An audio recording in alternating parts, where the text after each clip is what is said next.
Hatters will soon see a change to the rules of the road aimed at keeping kids and families safe.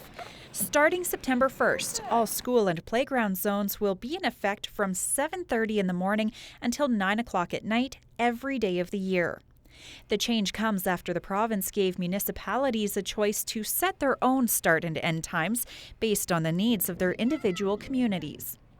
Now, as most drivers in Medicine Hat know, all local school zones were double-signed to also include playground zones, meaning they were in effect from 8 a.m. until 1 hour past sunset.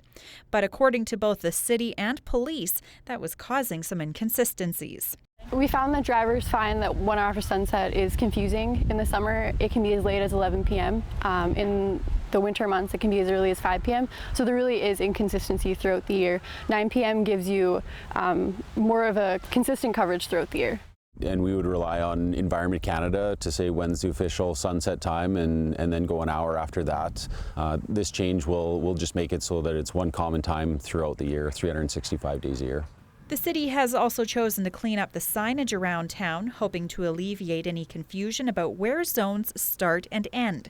By September, school zones will no longer exist, and all schools and playgrounds will now be signed with one consistent post. A yellow diamond with a child playing, a max 30 kilometers per hour sign, and a time tab. Zones will end with a white or yellow end playground zone sign or a max 50 sign. A handful of playground zones have also been adjusted to better suit the needs of the area. So we're moving some of our signs around, so we ask that drivers be aware of where the signs are located and just keep an eye open for the new locations. As always, police will be keeping leadfoots in check with photo radar and playground zones, visiting a variety of locations each day.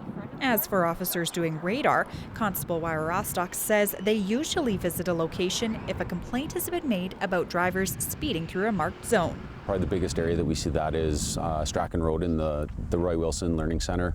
It is signed as a playground zone and had previously been schooled as a school zone as well. So it's just one of those where it's a four-lane roadway, and people are used to going that 50 kilometers an hour on Strachan Road, so that was a bit of an adjustment in there. Usually the ones in more residential is a little bit easier for people to see the signage. They're just a little bit more aware of it, whereas ones that are more on the major roads, Division Avenue, where it's Crescent Heights, ones like that is where people maybe aren't paying as much attention, or they don't think it applies because it's a major roadway. So those are the ones probably where we maybe get a little bit less compliance with the posted 30 zone. It is there for the kids to make sure that the kids are safe, and we don't want to see something terrible happen to a kid. For more information on the changes, Hatters can visit the city's website at medicinehat.ca/zone review. For Go on Shaw TV, I'm Christy Pick.